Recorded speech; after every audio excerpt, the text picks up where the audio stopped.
नमस्कार, ये आकाशवाणी शिमला है। अब आप प्रभा शर्मा से प्रादेशिक समाचार सुनिए। आज के मुख्य समाचार। प्रधानमंत्री नरेंद्र मोदी ने लोगों से यूपीआई के माध्यम से भुगतान करने का किया आह्वान। राज्यपाल शिव प्रताप शुक्ल ने प्रदेश में बढ़ती नशे की प्रवृत्ति को खत्म करने के लिए साझे प्रयासों की जरूरत पर दिया बल। प्रदेश में 1311 करोड़ रुपए की पर्यटन विकास योजना से बदलेगी पर्यटन स्थलों की तस्वीर। और प्रदेश भाजपा अध्यक्ष राजीव बिंदल ने कहा, केंद्र की मोदी सरकार ने हर वर्ग के कल्याण के लिए उठाए कई कदम। अब समाचार विस्तार से। प्रधानमंत्री नरेंद्र मोदी ने कहा है कि समूचे देश में वोकल फॉर लोकल अभियान जोर पकड़ता जा रहा है। एक सोशल मीडिया पोस्ट में प्रधानमंत्री ने स्थानीय उत्पादों को प्रोत्साहन देने के बारे में एक वीडियो साझा किया। नरेंद्र मोदी ने लोगों से नमो ऐप पर स्वदेशी उत्पादों के साथ सेल्फी साझा करने तथा यूपीआई के माध्यम से भुगतान करने का भी आह्वान किया।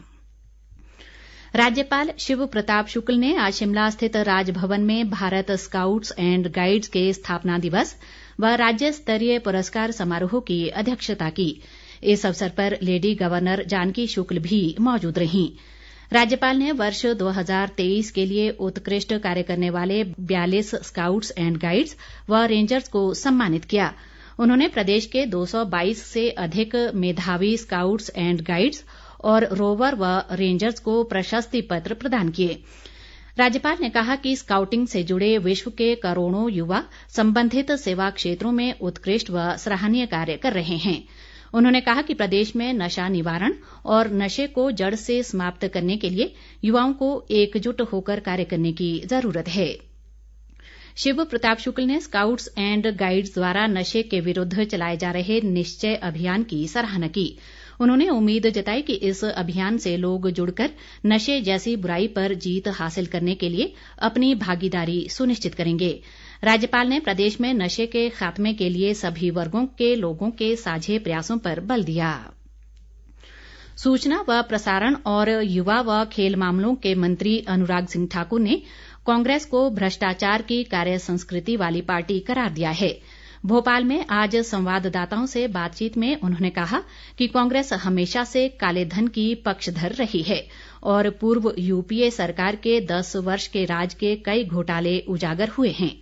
अनुराग सिंह ठाकुर ने कहा कि कांग्रेस के सभी बड़े नेताओं ने सिर्फ गरीबी हटाओ का नारा दिया, मगर मोदी सरकार ने 5 वर्षों में 13 करोड़ से अधिक गरीबों को गरीबी रेखा से बाहर लाने का काम किया है।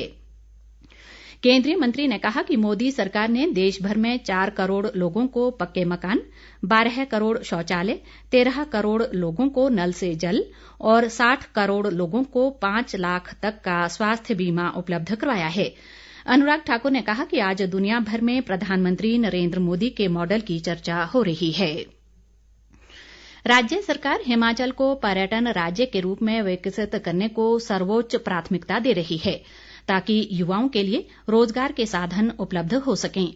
इसके तहत ट्रैकिंग, कैंपिंग, पैराग्लाइडिंग और रिवर राफ्टिंग जैसी साहसिक गतिविधियों को विशेष तौर पर बढ़ावा दिया जा रहा है।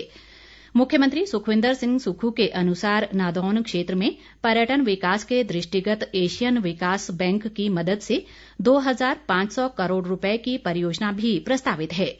मुख्यमंत्री ने बताया कि इसके अलावा पर्यटन को नए आयाम देते हुए वरिष्ठ नागरिकों के लिए ओल्ड एज होम विकसित किए जाएंगे।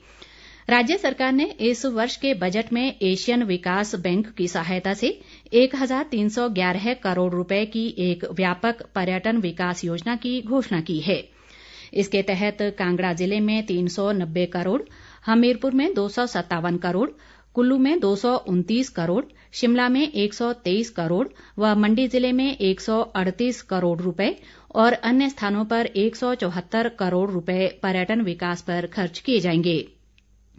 मुख्यमंत्री ने कहा है कि स्थानीय युवाओं को पर्यटन के साथ जोड़कर रोजगार के स्थायी अवसर सृजित किए जा सकते हैं, जिससे प्रदेश के राजस्व में भी बढ़ोतरी होगी। नेता प्रतिपक्ष जयराम ठाकुर ने कहा है कि कांग्रेस का चुनावी घोषणा पत्र भी उनकी गारंटियों की तरह खोखला साबित हुआ है। शिमला से जारी एक बयान में उन्होंने कहा कि प्रदेश में कांग्रेस नेताओं ने पार्टी के केंद्रीय नेताओं के साथ मिलकर चुनाव के समय घोषणा पत्र जारी किया था। उन्होंने कहा कि घोषणा पत्र में कांग्रेस नेताओं ने प्रदेश के दुर्गम स्थानों पर राशन देने के लिए मोबाइल वैन की सुविधा शुरू करने का वायदा किया था, लेकिन सरकार ने सत्ता में आने के बाद इन क्षेत्रों में सार्वजनिक वितरण प्रणाली की दुकानों में सुविधाएं भी कम कर दी हैं। जयराम ठाकुर ने कहा कि कांग्रेस सरकार ने सस्ते दामों पर मिलने वाले दाल व तेल सहित अन्य सामान की कीमतें भी बढ़ा दी हैं। उन्होंने इस चुनावी वायदे को लेकर सरकार से स्पष्टीकरण देने की मांग की है। जयराम ठाकुर ने कहा कि कांग्रेस ने 10 गारंटियां देकर समाज के हर वर्ग को झूठे वायदों के जरिए ठगने का प्रयास किया है। प्रदेश भाजपा अध्यक्ष राजीव बिंदल ने कहा है कि केंद्र की मोदी सरकार ने समाज के हर वर्ग के कल्याण के लिए कई कदम उठाए हैं। शिमला से जारी एक बयान में उन्होंने कहा कि देश के करोड़ों लोगों को मुफ्त राशन, सस्ता प्याज और सस्ता आटा देने का काम मोदी सरकार ने किया है। बिंदल ने कहा कि केंद्र सरकार ने गरीब कल्याण अन्न योजना के तहत अगले 5 साल तक देश के 80 करोड़ लोगों को मुफ्त राशन देने का निर्णय लिया है, जो ऐतिहासिक है। उन्होंने कहा कि इस योजना के तहत one nation one ration card के माध्यम से देश भर में खाद्यान्न लेने की सुविधा मिलेगी। बिंदल ने कहा कि गरीब कल्याण की दिशा में मोदी सरकार ने जो कहा था वो करके दिखाया है, जबकि कांग्रेस की सरकारों ने नारे ही लगाए हैं। प्रदेश भाजपा अध्यक्ष ने आरोप लगाया कि कांग्रेस ने गरीब वर्ग को धोखे के अलावा कुछ नहीं दिया है और भ्रष्टाचार से तिजोरी भरना कांग्रेस की आदत बन गई है। केंद्रीय आवासन और शहरी कार्य मंत्रालय की अनूठी पहल पर शहरी विकास विभाग द्वारा कायाकल्प और शहरी परिवर्तन के लिए अटल मिशन की प्रमुख योजना के तहत जल दिवाली महिलाओं के लिए पानी के लिए महिलाएं अभियान आज शुरू हुआ। अमृत योजना व राष्ट्रीय शहरी आजीविका मिशन के सहयोग से ये अभियान 9 नवंबर तक जल दिवाली के रूप में मनाया जा रहा है। इस अभियान का उद्देश्य जल प्रशासन में स्वयं सहायता समूहों की महिलाओं को उनके संबंधित शहरों में जल उपचार संयंत्रों का दौरा करवाकर जल उपचार और परीक्षण प्रक्रियाओं के बारे में प्रत्यक्ष जानकारी देने के अलावा घरों में स्वच्छ और सुरक्षित पेयजल पहुंचाने में शामिल महत्वपूर्ण प्रक्रियाओं से अवगत करवाया जाएगा। विधानसभा अध्यक्ष कुलदीप सिंह पठानिया ने कहा है कि इस वर्ष मॉनसून के दौरान प्राकृतिक आपदा से चंबा जिले में 451 करोड़ रुपए के नुकसान का आकलन किया गया है। चंबा में जिला राहत व पुनर्वास समिति की बैठक की अध्यक्षता करते हुए उन्होंने ये बात कही। विधानसभा अध्यक्ष ने कहा कि जिले में विभिन्न सड़कों, बिजली व जलापूर्ति योजनाओं की बहाली को लेकर राज्य आपदा राहत फंड के तहत विभिन्न विभागों को 34 करोड़ 57 लाख की धनराशि जारी कर दी गई है। सूचना व प्रसारण मंत्रालय के केंद्रीय संचार ब्यूरो शिमला द्वारा मोदी सरकार के 9 साल के कार्यों पर शिमला के रिज मैदान में 5 दिवसीय प्रदर्शनी आज शुरू हुई।